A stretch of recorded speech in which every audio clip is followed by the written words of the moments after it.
What's the most baddest thing you've accidentally said in the heat of the moment? Around the time I was 12, I was at a family party with my dad and aunt's uncles. My dad told me that one of my uncles owned several bars. My response: oh, it's good that he got into a business that he knows something about.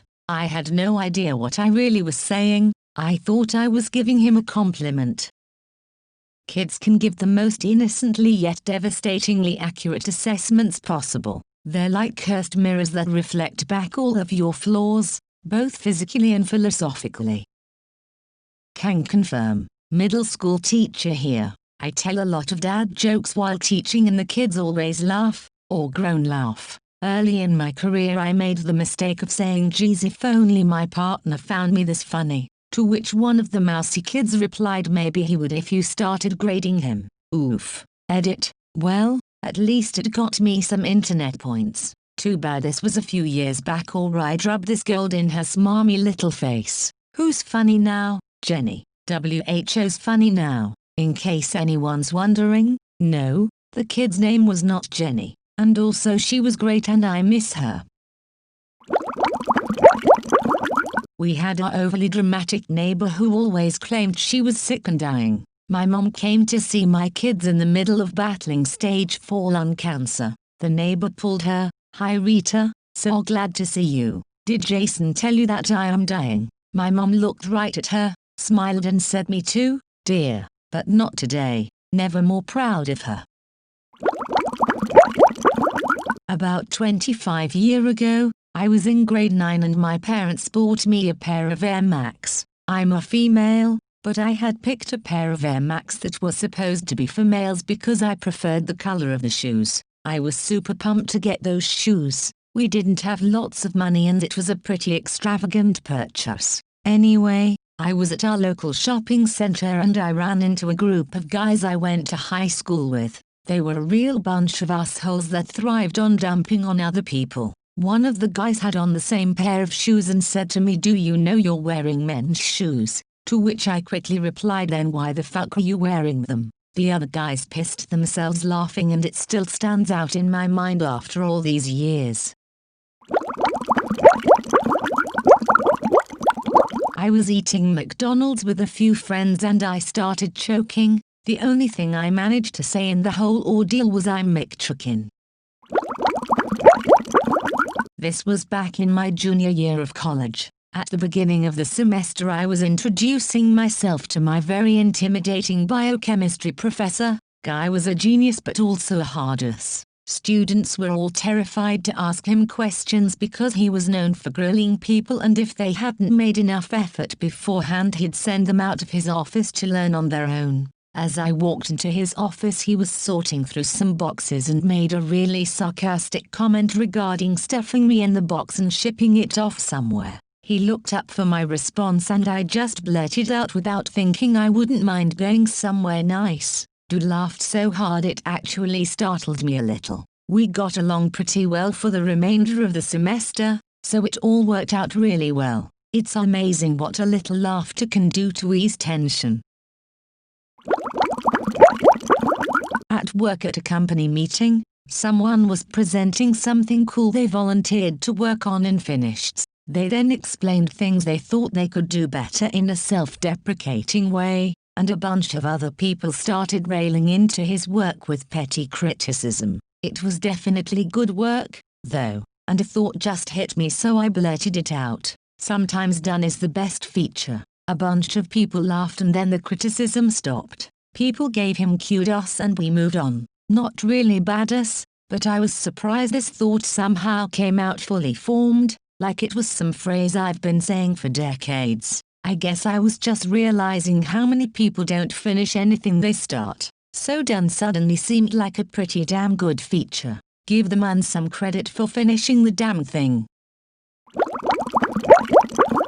At work, when in a somewhat heated discussion of why things kept going wrong at a small company, upper management said something to the effect, why does this keep happening? It's idiot-proof, and I replied, we need to stop hiring new idiots to test if that's true. Edit. So the replies seem split about 50/50 understanding what I meant. I'd like to address a couple replies instead of individually. The context was please stop trying to find people to actually test if it's idiot proof. Please hire someone who is not a bigger idiot than the previous hire that was let go for being an idiot. First, I work in a very small company and all of us are close enough outside of work that this wouldn't get me fired or reprimanded or anything. Second, my point was that we should hire smarter people and instead of any Joe that applied and then the procedure would be idiot proof. We just needed a slightly smarter idiot. Thirdly, the Douglas Adams quote is what I had in mind when I said it,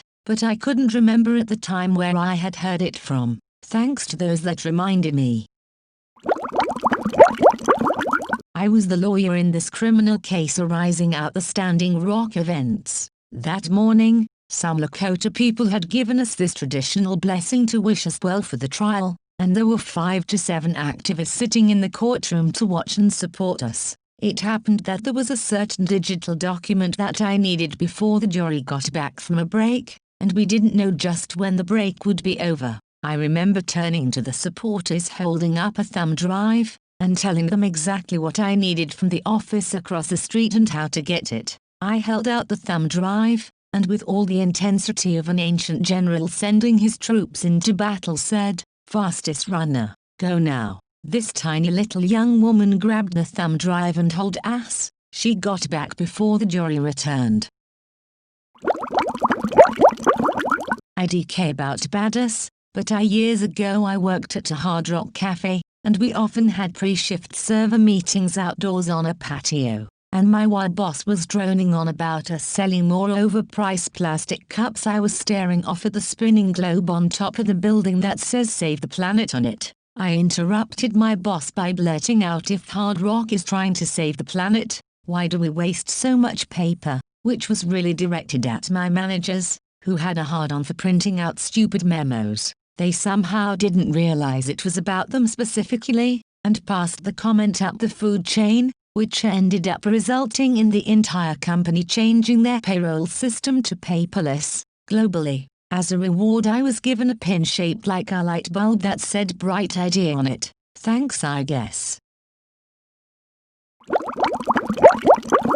When I was a broke college student, a wealthy older lawyer hit my car. No damage to his but mine was crumpled, and I spent all of my no money at the time keeping it on the road. I was going literally 7 miles per hour in a parking lot and he was entirely at fault. We exchanged insurance info and I had to get a rental car until mine was fixed. He dodged the insurance calls for about 2 weeks, forcing me to pay out of pocket for the rental, about $600, which I definitely didn't have. I knew this guy was an asshole snooty lawyer. My dad is a court attorney, and while I have never used this flex, I finally had to ask my dad to call him and talk some lawyer at him. 15 minutes later I get a call and insurance will go forward. Fast forward like 8 years, I'm bartending at a swanky lounge where a Chamber of Commerce event is going on, just for local business people to rub elbows and network. This lawyer douche is really feeling himself and charming the room.